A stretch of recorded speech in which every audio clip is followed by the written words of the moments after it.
Ang nakakapuling lola.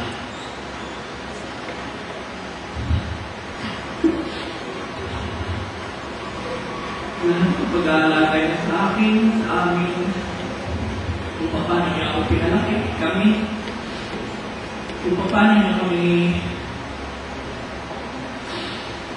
tinuruan.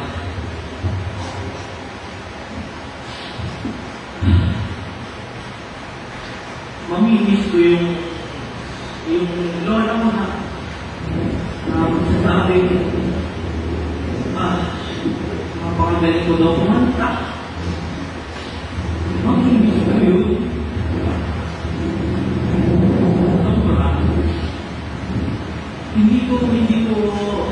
Hindi agad ako nagsabi kay lola habang buhay pa siya. Hindi ko pinakita sa kanya kung gaano ko siya kamahal. Maraming pagkakataon, lahat napalipas ko lahat yun. Hindi ko man lang siya napasalamatan. Pero ngayon, siguro nalalaman naman niya na mahal naman ko siya. Hindi ko siya makakalimutan. Makikita rin naman siguro kami. Huwag mo na ngayon, tagal-tagalan pa. Mahal na mahal kita lola.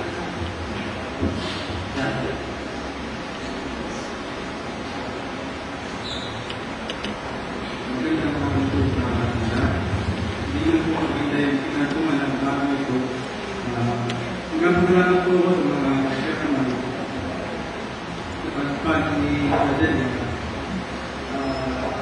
Namin kong natatandaan nung ako'y bata pa lang. Nung ako'y nasa elementary pa lang. Sila yung nanihirang sa bara. Sila ay pumunta sa Dohan. Kasama si Nadia at nung maliit pa sila. Kasama. Yung time na yun ay bibisikleta sa Jester nung maliit. Dinan nila yung gulong ng bisikleta sa bahay para pataklupan yung puta ng buta ng mes.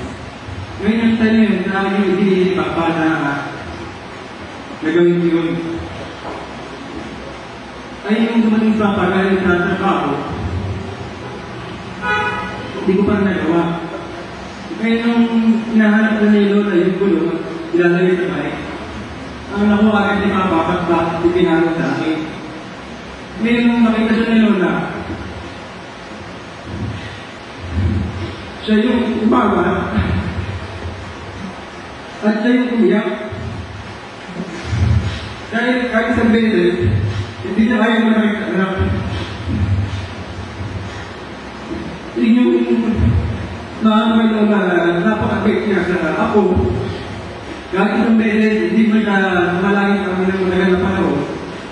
Siya malakas ka. Ni Kurot, ni Palo, wala kami natawag sa kanya.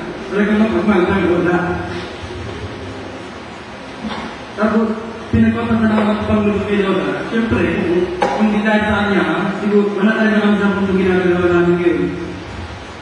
Walang madaming mga mag-aaral na pagtututo kung hindi dahil sa kanya. Yun ang isang pinagpapasalamat ko kay Lola. Ang mamimiss ko lang talaga kay Lola, yung kaya na nasa amin siya, dahil 1 year na po siya sa amin nung ginawa po namin siya sa Fort Junction. Kasi nga po, nung time na yun, pagka inaatake po siya ng pressure, tumataas, malayo po siya sa bayan para madala. Hindi po, nag-decide din at magulang po na dahil muna namin para sila lang manirahan. Mamimiss ko talaga kayo na yung side na pagka, di ba po, nakaikanalay sa amin, hindi na siya nakakalakad.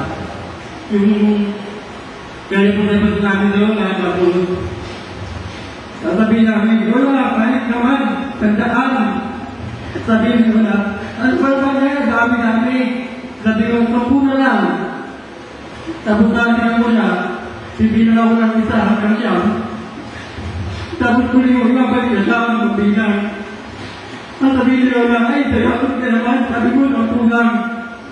Kaya hindi ko ngayon na yun. Yung mga ganapan namin,